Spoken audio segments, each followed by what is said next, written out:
Yo, welcome back again.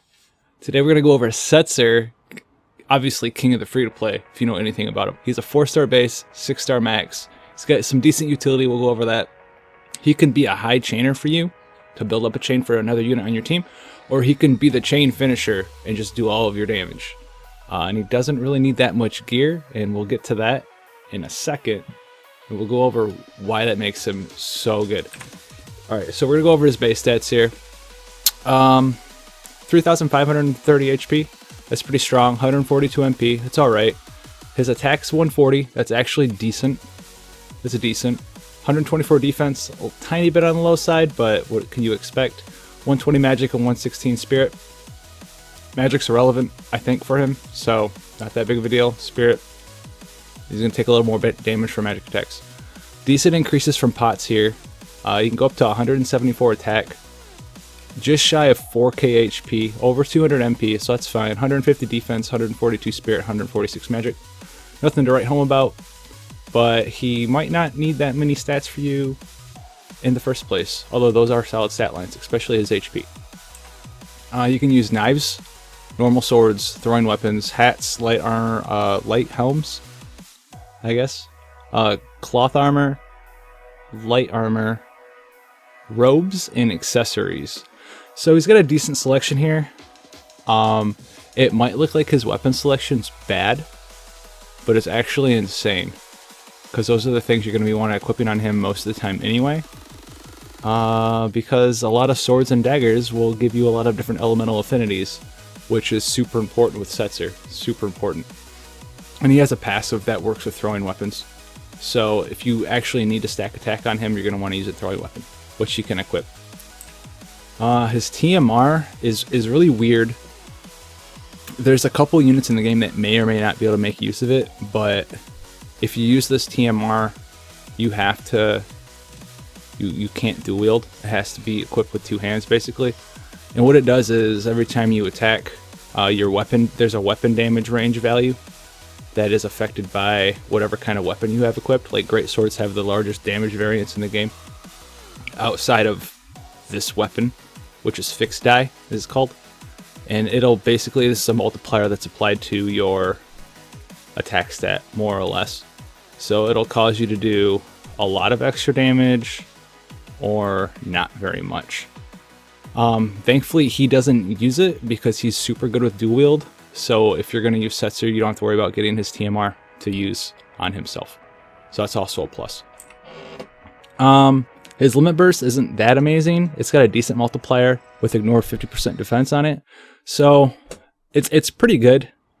Off the top of my head, I think that's like a 6 something multiplier. Maybe it's almost a 7.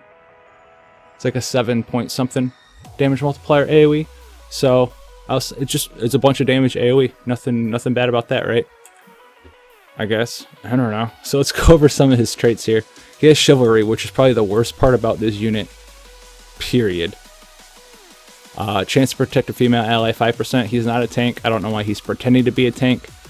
I guess it's the chivalrous thing to do. I don't know. Setzer's an idiot. Don't jump in front of women. Leave that to Cecil or your tank. Come on. 20% MP. That's fine. 20% attack. That's fine. 20% spirit, and then he has quick gamble, which is the increase your attack by 50% of your base stat when equipped with a throwing weapon. So that's why throwing weapons are pretty good on him. And then chance to evade physical damage by 10%. So it's a good passive, but you might not even use it, because a lot of the builds that you may or may not be using for Setzer, when you're maximizing his damage potential, you don't even need attack, so you won't use a you won't use a throwing weapon. So let's go into some of his skills here. He's got a decent utility skill here with Mysidian Rabbit, a small heal to all your allies, and then you cure poison, blind, and sleep as well.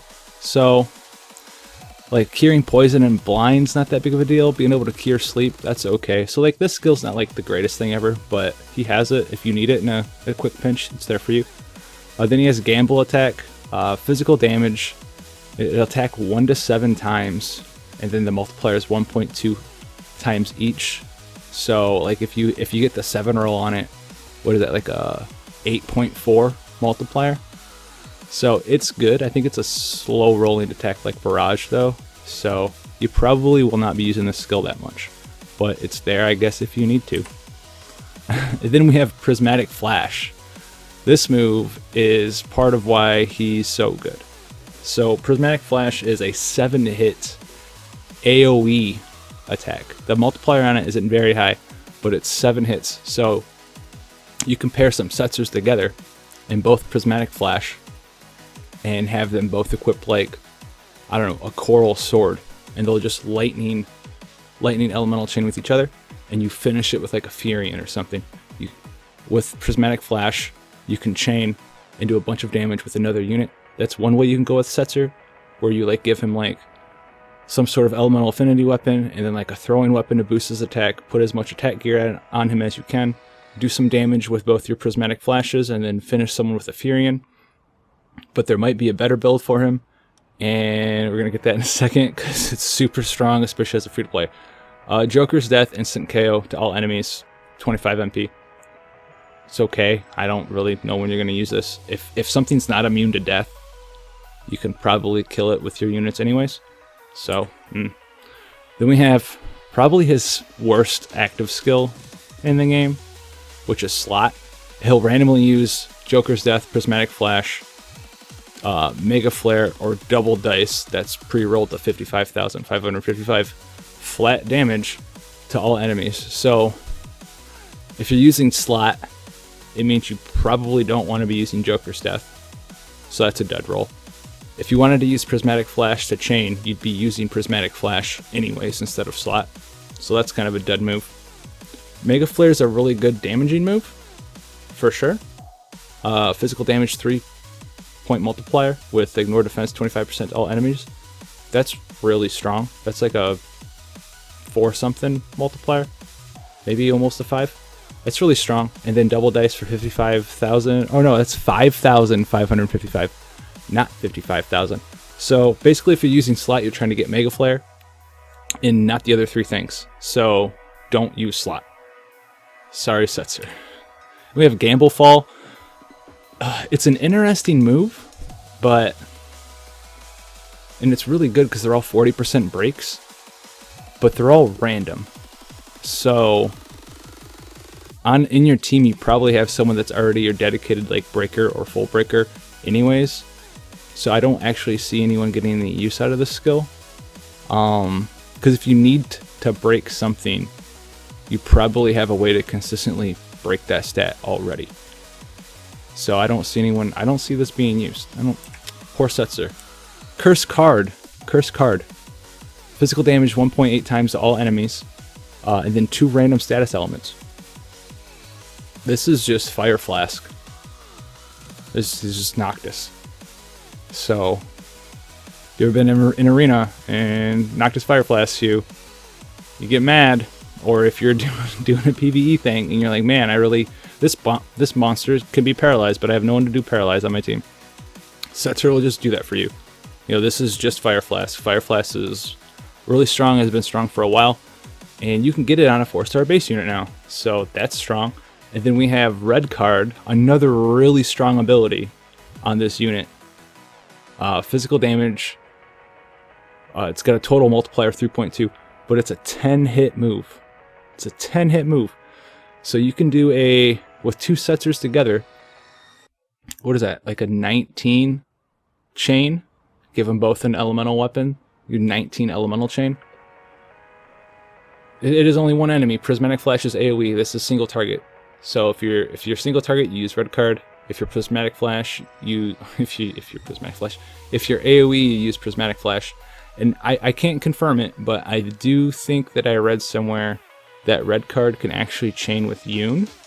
And one of Yoon's biggest problems for a long time has been the fact that he's had no one to chain with. So that might be a thing for you to look into if you have a Yoon. But most of us probably don't have a Yoon. And then we have his 2 best moves in the whole game. And maybe the best move, period, in the whole game if you're free to play or you're a new player. So we have dice. So dice is 12 MP, and you have a 20% chance to do 1 damage, 20% chance to do 11, 555, 5,555, or 77,777 damage to one enemy. So this is fixed physical damage. So what this means is that the game does not care what the enemy's defense is. The game does not care what your attack is. And by proxy, the game doesn't care how much attack you have on your gear. It doesn't care if you're breaking the enemy. It doesn't care if the enemy is immune to breaks. It just cares what you roll on this move. So he has die or dice. Then he also has double dice, which is the same thing but AoE and costs a tiny bit more MP.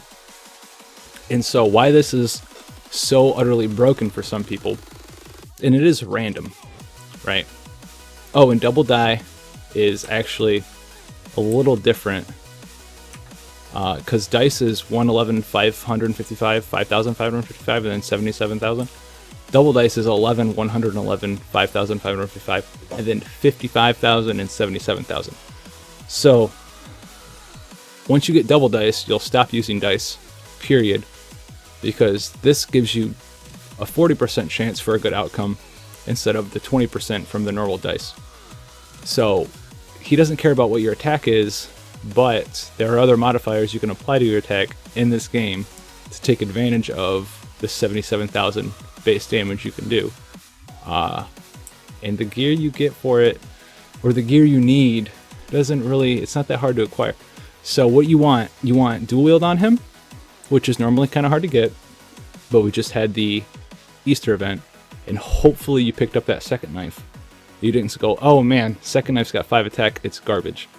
Well, if you use it on Setzer, and you're using it for double dice, the game doesn't care what your attack is. You just want to be able to roll 77,000 damage and then do it again and hit 2 times. So you want that. The game doesn't care what your attack is, but the game will affect, or the damage that you roll will be affected by killer effects. So you want to stack as much killer effects as you can if the monster you're fighting is affected by those killer effects. So if you're fighting a beast monster, you want as much beast killer as possible. The other thing that he can utilize is the chain bonus from a chain finisher. So if you can get, like 2 Chizurus with like 2 Kazekiris to do like a wind chain with each other, and you throw double dice out at the end, you can get the full 300% multiplier on your double dice damage and increase it by 4 times, which is insane. The other thing the game will let you do is you can equip him with, say, a lightning sword to make his element on his attack lightning, and then have someone on your team, like maybe you have a lightning, an even enhancer, or you have a 7 or something, or a friend Orlando, and you give him a light weapon, and you have any of these variety of units that can inflict a 50% elemental debuff to your opponent, you'll get a benefit on that too. So if we can do all of these things, which are not that hard to get, like a couple, like Edgar's are like 3 stars, Chizuru's are like 4 stars, Setzer's a 4-star. His dual that you want on Setzer's for free if you did the event and got the second knife. A lot of the elemental weapons you can buy are from vendors in the game for like 9,000 gil, so that's pretty strong. So let's do a little scenario here. So we have dual wield. We roll 77,777 on double dice. We have 2 units who can elemental chain with each other, so they'll elemental chain to max. We're fighting, say, Ifrit or something, or like a beast. So you put Ifrit on Setzer. You equip him with 4 poaches, because hopefully you got some poaches from the Orlando event, the Tactics event. I think that's where those came from. Maybe they came from something. I think it was from the Tactics event. Anyway, so you have Beast Killer plus 50% from Ifrit, another 60% from poaches. That's a 2.1 times multiplier in damage. The max chain bonus of 300% is a 4 times multiplier. If you have someone to give an elemental resistance debuff, that's another 1.5 times multiplier. So we take our 77,777 damage base, times it by 4, times it by 2.1, and then times it by 1.5. You can do this math in any order you want, but it will always come out to 970 9,990 damage. And that's just the first hit. If you can somehow land both of his hits in the chain without breaking the elemental chain, you can do almost 2 million damage with one use of double dice. And this is like, you don't need TMRs. You don't need any kind of broken gear. You can go do this with, like, what's the lightning sword? There's like a lightning one-handed sword that you can go and buy. Put him on Chizuru or something. Put one on him. And then have like a 7 on your team. Equip all of the stuff. Have the second knife, a lightning weapon in each of your units. Done. Right? Like, almost 2 million. And it's just like free to play. You have a couple 4-star units. You're doing 2 million damage. He is the king of free to play. If you're new, or you're relatively new, or you don't have a bunch of TMRs or something, he's your king. You need him. You need to go and get him. He shouldn't be that hard to get. Please understand that you might not get him because he is a 4-star unit, but the pluses are he's the only 4-star unit on this banner. So there's no other competition. If you see a gold crystal come down, you have a 50-50 shot at getting him. So, he's strong. I think he's been underhyped, and I think a lot of you out there could really benefit from Setzer because you don't need that much gear on him to make him OP. Any other gear you put on him, he doesn't. If you're using him as a finisher, just put a bunch of like muscle belts and whatever defensive gear you have on him. He's got a decent HP stat base. You can get up to like 4K before gear, so you can have like a tanky Setzer that's hitting enemies for millions of damage. So if you guys found this insightful and you are as hyped for Setzer as I am, leave a like, let other people know, share it, whatever. Tell your friends, hide your family from Setzer. Go and get them, and I'll catch you guys later.